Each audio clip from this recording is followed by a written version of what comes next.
Army को pension है और सैनिक बल के जवानों का पेंशन नहीं है। रिटायरमेंट के बाद कोई अस्तित्व नहीं है और अभी एनपीएस में उनका कोई अस्तित्व नहीं है। अर्धसैनिक बल के पेंशन मोदी जी को लागू करना चाहिए। पूर्वजों ने कितनी कुर्बानियाँ दी हैं, तब ये देश आज़ाद हुआ।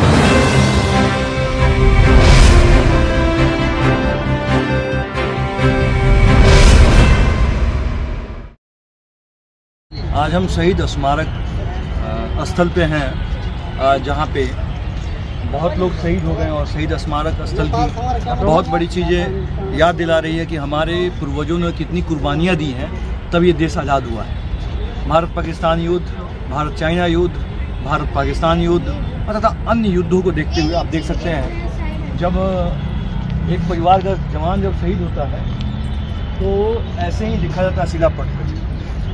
ठीक है, ये मेजर सिंह 7 सिख रेजिमेंट ये एक्चुअली क्या है, सिख रेजिमेंट और जाट रेजिमेंट और तथा राजपुना राइफल तथा अन्य जो है बिहार रेजिमेंट तथा सबके यहाँ स्मारक बनाया आदरणीय प्रधानमंत्री नरेंद्र मोदी जी।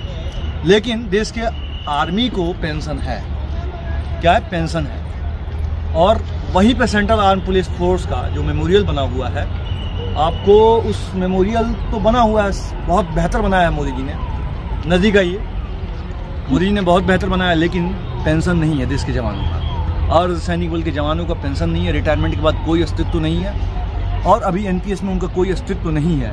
आप समझ सकते हैं। इसको देखने के बाद हमें गर्व हो रहा है कि मोदी जी ने बहुत अच्छा काम किया है। मोदी जी ने एक्चुअली बहुत अच्छा काम किया है, लेकिन देश के अर्धसैनिक बल का पेंशन ना होना, देश के अर्धसैनिक बल का जो है टाइम टू टाइम प्रमोशन ना होना, देश के अर्धसैनिक बल के जवानों का पेंशन के साथ साथ रिटायरमेंट के बाद एक्स सर्विसमैन का दर्जा ना होना, शहीद का दर्जा ना होना बहुत दुर्भाग्य की बात है।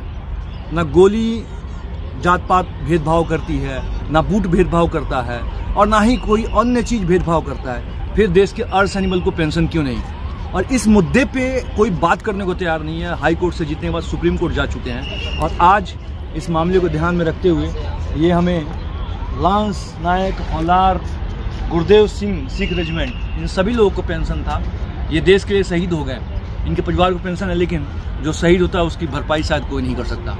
मैं आपके बीच फिर दोबारा कहूँगा कि देश के अर्धसैनिक बल के पेंशन मोदी जी को लागू करना चाहिए और ये कर्तव्य पथ पे जो निर्माण कराया उसकी जितनी भी प्रशंसा की जाए कम है, लेकिन उम्मीद करते हैं कि देश के अर्धसैनिक बल के पेंशन पे काम होना चाहिए और उनको पेंशन तथा प्रमोशन का time to time ex serviceman का दर्जा देने की कोशिश की जाए। अगर आप मेरे वीडियो को पसंद करते हैं तो चैनल को सब्सक्राइब करें और कमेंट जरूर करें कि क्या अर्धसैनिक बल के जवानों को पेंशन होना चाहिए कि नहीं। जय हिंद, वंदे मातरम, इंकलाब जिंदाबाद, भारत माता की जय।